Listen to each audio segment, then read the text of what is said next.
we're trying to reduce the menace of Galamsey. Mr. Speaker, the youth were promised jobs. The youth were promised jobs. So, Mr. Speaker, I expect us to do more. And if the theme of the budget says growth, jobs, and economic transformation, then the numbers here are not telling that story. Because after all said and done, it is the numbers, it is the money, the allocation that you put into it that will see to the implementation of your policy. So, Mr. Speaker, that has also been found wanting.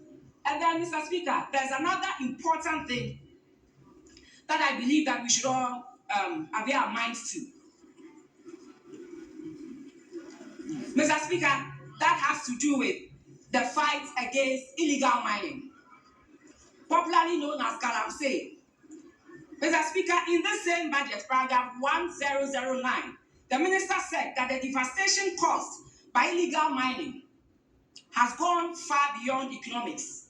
It threatens our survival. That is what the minister said. It threatens our survival. So, Mr. Speaker, if something threatens your survival, what are you supposed to do?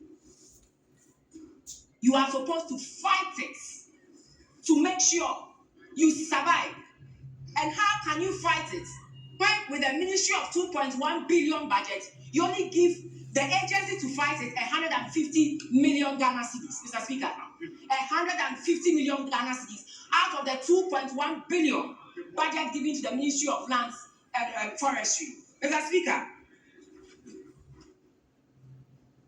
when I compare it to the total budget, when you take out your compensation and you compare it to the total budget, 150 million, you compare it to the total budget, the contribution is 0.003%. 0.003%, Mr. Speaker. So how can you say that it goes beyond economics and it threatens our survival? If you put such an amount in there, are you telling Ghanaians that you are fighting it, or you are just putting out words and playing with Ghanaians? Mr. Speaker, like I said, the Galamsey issue also has to do with jobs. And so we were thinking that beyond that, government was going to put some monies into the alternative livelihoods so that you can take them off the Galamsey and find some jobs for them to do. Mr. Speaker, in this same budget, you look at the monies that were allocated to the alternative livelihoods, just 35 million Ghana cedis. Just 1% of the 2.1 billion Ghana cedis under Ministry of Lands and Forestry. Now, Mr. Speaker, we all know the minister has also quoted that this threatens our survival. Our major rivers are recording very high turbidity levels, and which is far above the WHO guidelines for safe drinking water. Our rivers are polluted and they are poisoned. Mr. Speaker, the media reports that there's rising stillbirths, there's increased cancer and chronic diseases, farmlands rendered sterile, and fish stocks shrinking and malformed, Mr. Speaker.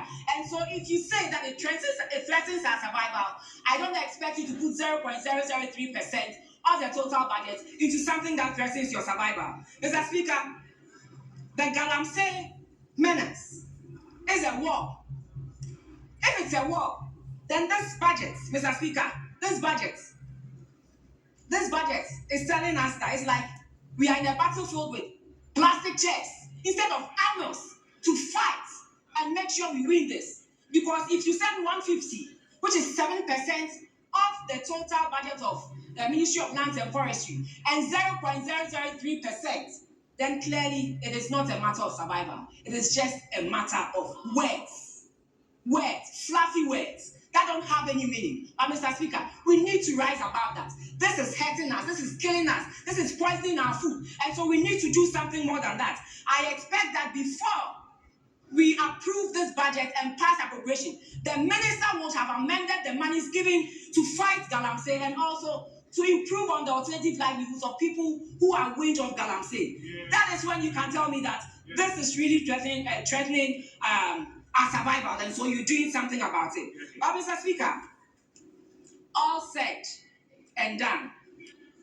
I believe that we should have a Galamsey emergency program with real financing.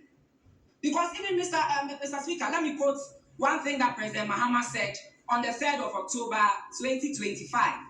He said that Ghana needs a substantially bigger budget than what is currently available if the country is to win the fight against illegal mining. This was on 3rd of October. The budget was taken to cabinet. President Mahama got the opportunity to view the budget, and he knew how much was going to be used to fight Galamsey. Because of what he said, that we need a substantially bigger budget, I was expecting that he advises the minister to put in more than he has put in the budget for Galamsey. So, Mr. Speaker, I am asking, I'm proposing, and I believe that it is the wish, it is the heart desire of our citizens out there that we come up with a Galamsey emergency program with real financing, so that, Mr. Speaker, we will be able to address this menace. It is killing us, it is hurting us, and that will come back to hurt the economy. It will move beyond the economic to us as survival. So, Mr. Speaker, I would ask of you that the House will agree with me that it is something we should do. But all said and done, one last thing I want to put on record is that, Mr. Speaker, I am happy with the value for money office that they want, the minister wants to set. But I want to advise him. PPA is already doing that. PPA has that mandate. So why set up another office, incur more cost? The whole idea is very good. Mr. Speaker, that whole idea of value for money office is very, very good. But, Mr. Speaker, there is already an office set up for this. Transformation does not mean new offices. Transformation also means building their capacity, giving them what they ought to be given, so that they can fight some of these things. Then I understand the minister. Honourable member, conclude. Thank you very much, Mr. Speaker.